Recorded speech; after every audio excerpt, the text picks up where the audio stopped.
Hello friends, मैं गौतम भारती आप सभी का स्वागत करता हूं अपने YouTube channel Gautam Bharti education hub में। तो आज इस एक नए वीडियो में फिर से आप सभी का स्वागत है।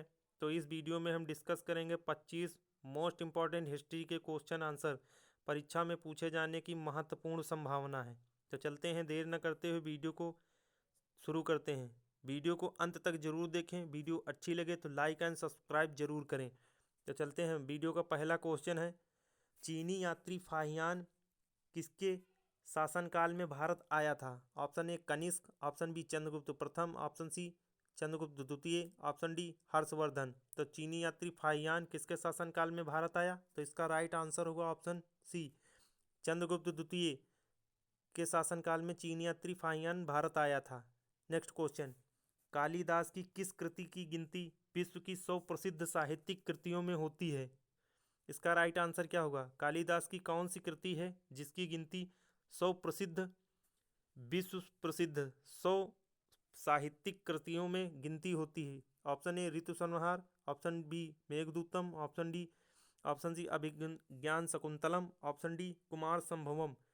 तो कालिदास की अभिज्ञान शकुंतलम नामक कृति की गिनती विश्व की 100 प्रसिद्ध साहित्यिक कृतियों में होती है। Next question, question number 3, Chandragupta Vikramaditya के दरबार में नवरत्नों में सबसे प्रसिद्ध कौन था? Option A Kalidas, option B Aryabhatta, option C Dhanvantari, option D Varahamihir. तो चंद्रगुप्त विक्रमादित्य के दरबार में नवरत्नों में सबसे प्रसिद्ध था option A Kalidas. Next question, question number 4, हाल ही में चंद्रगुप्त द्वितीय को विक्रमादित्य क्यों कहा गया?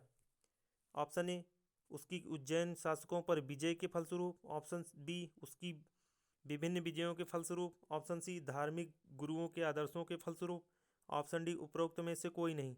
तो क्वेश्चन नंबर 4 का राइट आंसर क्या होगा? तो इसका राइट आंसर होगा ऑप्शन ए उसकी उज्जैन शासकों पर विजय के फलस्वरूप चंद्रगुप्त द्वितीय को विक्रमादित्य कहा गया। Next question, question number 5, Chandragupta द्वितीय के काल में विद्या कला व साहित्य का महान केंद्र कौन सा था? Option A Dharwad, option B Varanasi, option C Ujjain, option D Vidisha. तो चंद्रगुप्त द्वितीय के काल में विद्या कला व साहित्य का महान केंद्र कौन सा था? इसका राइट आंसर क्या होगा? क्वेश्चन नंबर 5 का राइट आंसर होगा ऑप्शन सी उज्जैन। चंद्रगुप्त द्वितीय के शासनकाल में विद्या व कला साहित्य का केंद्र उज्जैन था। Next question, question number 6, Chandragupta द्वितीय के विजयों से उसके साम्राज्य का विस्तार कहाँ तक हो गया? चंद्रगुप्त द्वितीय के विजयों के उसके साम्राज्य का विस्तार कहाँ तक हो गया? ऑप्शन ए पश्चिमी घाट तक, ऑप्शन बी गुजरात तक, ऑप्शन सी बंगाल की खाड़ी तक, ऑप्शन डी गोवा तक। तो चंद्रगुप्त द्वितीय की विजयों से उसके साम्राज्य का विस्तार पश्चिमी तट समुद्री तट तक हो गया। Next question, question number 7, Allahabad के स्तंभ लेख में हरिसेन ने किसकी प्रशंसा की थी? ऑप्शन ए चंद्रगुप्त की, ऑप्शन बी समुद्रगुप्त स्कंदगुप्त की, ऑप्शन सी समुद्रगुप्त की, ऑप्शन डी अशोक की। तो इलाहाबाद के स्तंभ लेख में हरिसेन ने किसकी प्रशंसा की थी? तो इसका राइट आंसर होगा ऑप्शन सी समुद्रगुप्त की। तो इलाहाबाद के स्तंभ लेख में हरिसेन ने समुद्रगुप्त की प्रशंसा की थी। Next question, question number 8, question number 8 है, समुद्रगुप्त गुप्त के काल का इतिहास जानने के का सबसे महत्वपूर्ण साधन है? ऑप्शन ए इलाहाबाद स्तंभ का उत्कीर्ण लेख, ऑप्शन बी मधुबनी उत्कीर्ण लेख, ऑप्शन सी सांची गुफा अभिलेख, ऑप्शन डी भरहूत चित्रभित्ति। तो समुद्रगुप्त के काल का इतिहास जानने का महत्वपूर्ण साधन है ऑप्शन ए इलाहाबाद स्तंभ का उत्कीर्ण लेख। इलाहाबाद स्तंभ के उत्कीर्ण लेख से समुद्रगुप्त के काल का इतिहास जाना जा सकता है। नेक्स्ट क्वेश्चन, क्वेश्चन नंबर 9, गुप्त वंश की स्थापना किसने की थी? ऑप्शन ए श्रीगुप्त ने, ऑप्शन बी घटोत्कच ने, ऑप्शन सी रामगुप्त ने, ऑप्शन डी चंद्रगुप्त ने। तो गुप्त वंश की स्थापना किसने की थी? क्वेश्चन नंबर 9 का राइट आंसर क्या होगा? इसका राइट आंसर होगा ऑप्शन ए श्रीगुप्त ने। गुप्त वंश की स्थापना श्रीगुप्त के द्वारा की गई थी।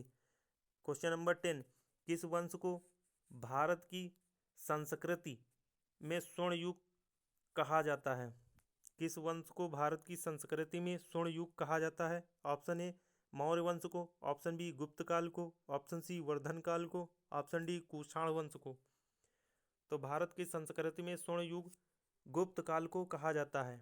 नेक्स्ट क्वेश्चन, क्वेश्चन नंबर 11, गुप्त संवत की स्थापना किसने की थी? गुप्त संवत की स्थापना किसने की थी? ऑप्शन ए चंद्रगुप्त प्रथम ने, ऑप्शन बी गुप्त श्रीगुप्त ने, ऑप्शन सी चंद्रगुप्त द्वितीय ने, ऑप्शन डी घटोत्कच ने। तो गुप्त संवत की स्थापना किसने की थी? इसका राइट आंसर क्या होगा? क्वेश्चन नंबर 11 का राइट आंसर होगा ऑप्शन ए चंद्रगुप्त प्रथम के द्वारा गुप्त संवत की स्थापना की गई थी।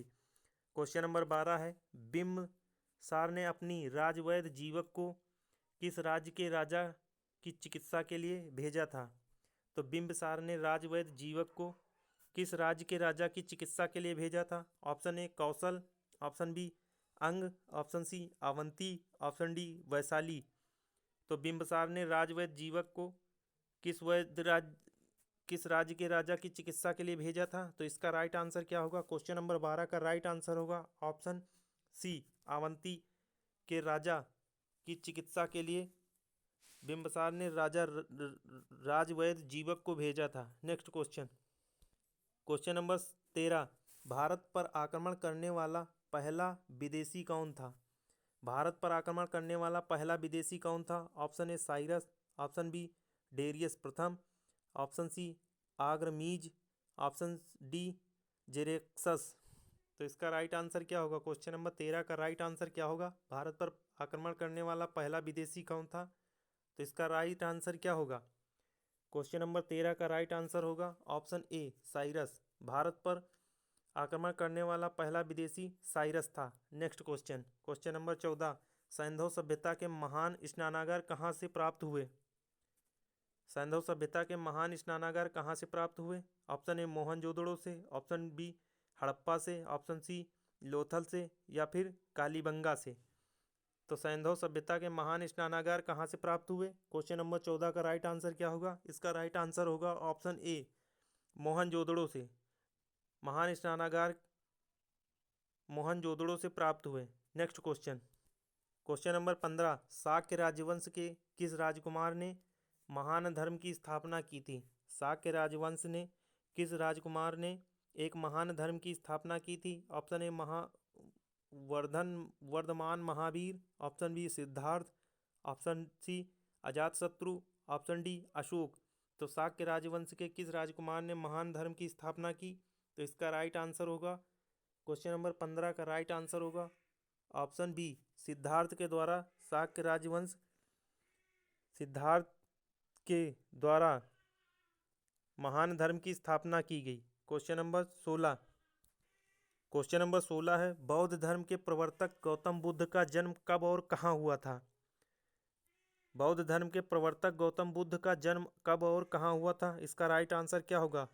327 ईसा पूर्व सारनाथ में, 623 ईसा पूर्व लुम्बिनी में, 527 ईसा पूर्व गया में, ऑप्शन डी 567 ईसा पूर्व कुशीनगर में। तो इसका राइट आंसर क्या होगा? बौद्ध धर्म के प्रवर्तक गौतम बुद्ध का जन्म 623 ईसा पूर्व लुम्बिनी में हुआ था, लुम्बिनी नेपाल में हुआ था। Next question, question number 17, Harappa सभ्यता के विलुप्त हो जाने का क्या कारण माना जा सकता है? ऑप्शन ए हड़प्पा सभ्यता के विस्तार के साथ भूमि की उर्वरता का निरंतर कम होना, ऑप्शन बी बाढ़ों का आना, ऑप्शन सी विजातियों का आक्रमण, ऑप्शन डी उपयुक्त सभी कारण। तो हड़प्पा सभ्यता के विलुप्त हो जाने का क्या कारण था? तो इसका राइट आंसर होगा उपयुक्त सभी। हड़प्पा सभ्यता के विस्तार के साथ भूमि की उर्वरता का कम हो जाना, बाढ़ों का आना, विजातियों का आक्रमण, यह सभी कारण थे हड़प्पा सभ्यता के विलुप्त हो जाने का। Next question, question number 18, Kalibanga कहाँ स्थित है? ऑप्शन ए हरियाणा में, ऑप्शन बी राजस्थान में, ऑप्शन सी गुजरात में, ऑप्शन डी पंजाब में। तो कालीबंगा कहाँ स्थित है?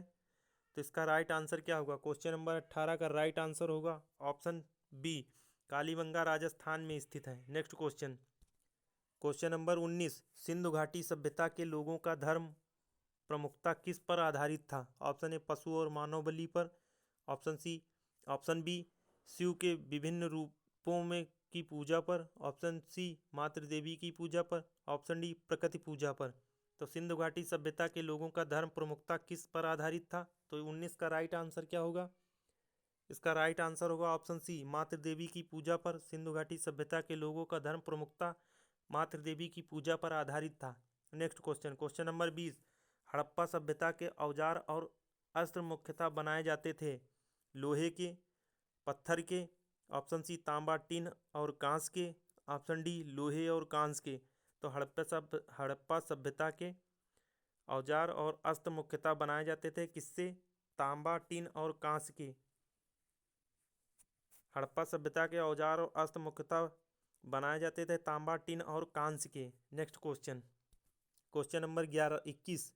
अशोक के अभिलेख में उसके किस एकमात्र पुत्र की चर्चा की गई है?